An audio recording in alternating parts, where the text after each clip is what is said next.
MCU Arcane, c'est bien. Ouais, top. Tu sais combien de temps ils ont mis pour faire la saison 1? 6 ans. Ah bah comme ton dernier cours en fait, pareil, 6 ans. Tu vache, 8 mois ça va, c'est pas si long. Ok, un an quoi, mais j'ai quand même raison. Ça c'est pas dit. Quand il y a un désaccord dans un groupe, il y a toujours moyen d'avoir le dernier mot. Mais c'est quoi l'astuce? Tu me laisses m'habiller?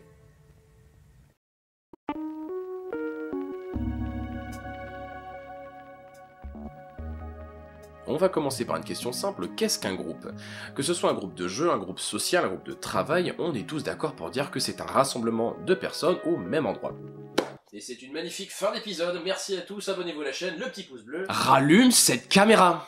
Alors on va faire un peu de théorie badante mais super intéressante avant de passer à la pratique. Ça me semble super important pour vous aider à mieux comprendre le sujet du jour et surtout pourquoi ça marche. Par contre on va parler d'expérience sur des animaux, donc si vous êtes un peu sensible sur le sujet, vous avez le timecode jusque là et vous pouvez passer à la suite directement de la vidéo. D'un point de vue social, un groupe est quelque chose de complexe. C'est une entité presque à part entière avec des valeurs, des rôles, des liens et donc une appartenance. Le besoin d'appartenance à un groupe et le besoin de reconnaissance, d'exister est très présent chez les humains. Alors oui, il y a des solitaires et les groupes peuvent être plus ou moins larges et concrets selon les profils.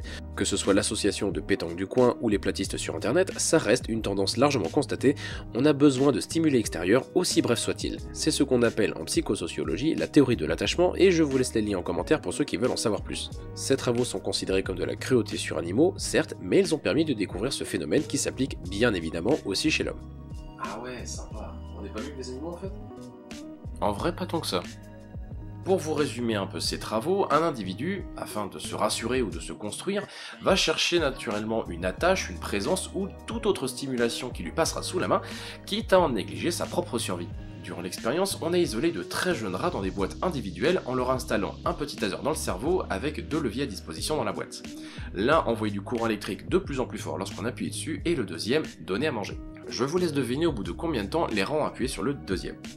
Je dirais une fois qu'ils ont pris les 2-3 premiers chocs. Non, quand ils ont fini par débrancher le premier. Et oui, c'est très cynique, mais un jeune individu préférera instinctivement la stimulation de son cerveau plutôt que la survie, comportement qu'on garde dans une moindre mesure à l'âge adulte.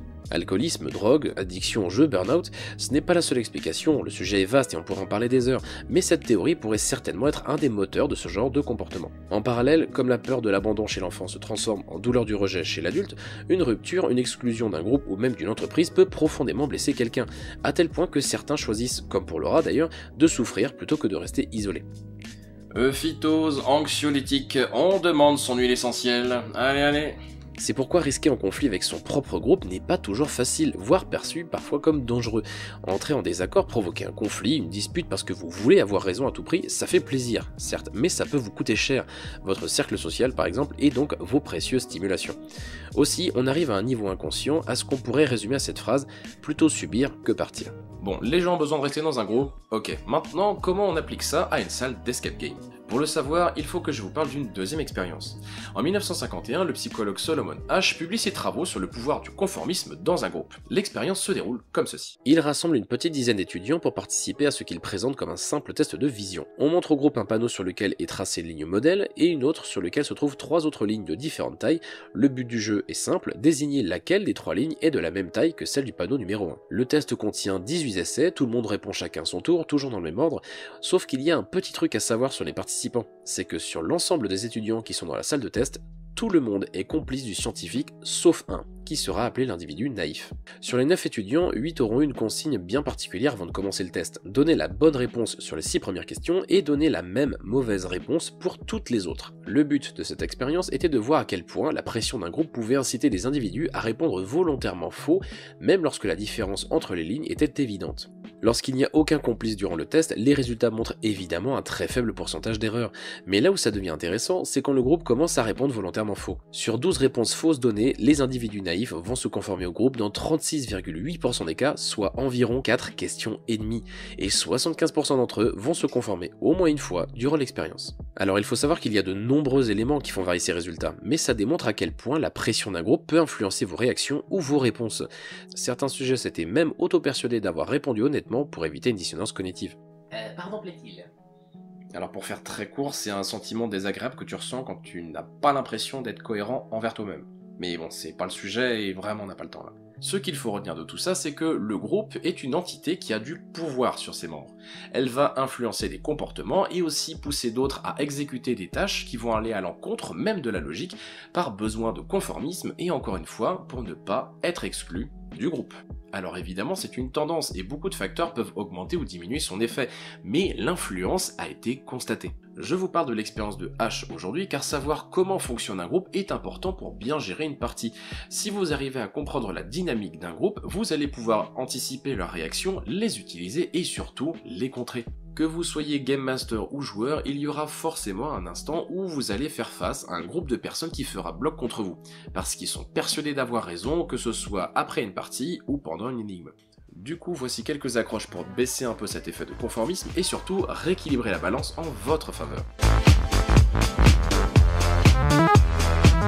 Si c'est un large groupe ou qu'ils sont tous d'accord, la pression sociale sera forte. Repérez donc les profils de suiveurs, ceux qui vont toujours dire pareil que la majorité, et faites-les parler en premier pour les pousser à donner leur propre avis. Ceux qui ont un fort besoin d'appartenance ou une faible estime de soi par exemple peuvent décrocher de cet effet de conformisme si vous appuyez sur leur qualité ou l'importance de leur avis. Ça marche encore mieux d'ailleurs s'ils sont compétents pour répondre à la situation. Dire quelque chose en privé ou devant tout le monde, on est d'accord, c'est pas la même chose. Donc forcer quelqu'un à prendre la parole devant tous les autres, ça peut conduire à un conformisme automatique pour ne pas se démarquer du reste. Pour avoir une réponse plus honnête, faites donc attention de choisir le bon moment avant de faire réagir quelqu'un. Un dernier exemple pour la route, quand vous faites jouer des groupes d'hommes, de femmes ou mixtes, gardez en tête que le sexisme influence aussi sur le conformisme, et on peut l'utiliser très facilement. Donc je vous conseille sincèrement de vous arranger avant dans la répartition des joueurs et des joueuses pour éviter ça. J'ai peut-être tort chérie, mais ça reste moi le bonhomme à la maison. Bon les mecs! C'était l'instant gros beauf de mer.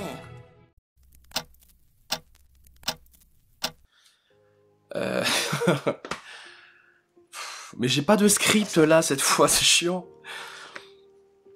Bon, qu'est-ce que je dis moi? Salut. C'est bon, l'épisode est enfin sorti, alors j'espère déjà qu'il vous a plu. Je fais une parenthèse rapide, il n'y a pas eu d'épisode de cours 101 ni d'épisode dans Bref ces temps-ci sur la chaîne.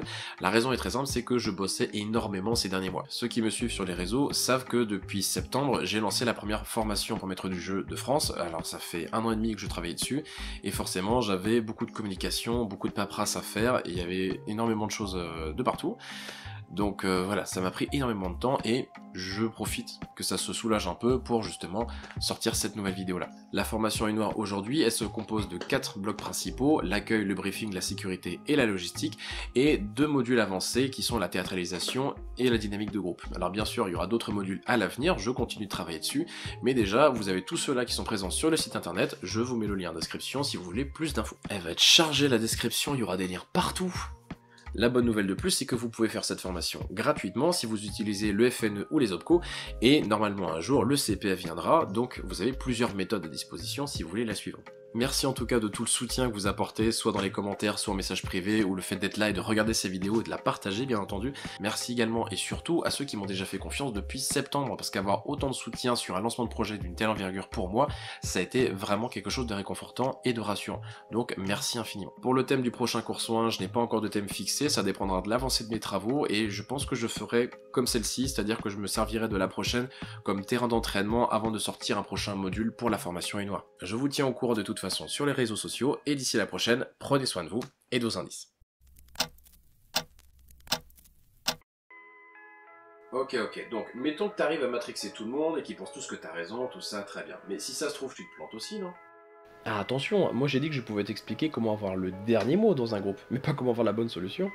Donc le clickbait, ça c'est fait, et du coup la technique secrète c'est quoi? S'occuper du montage.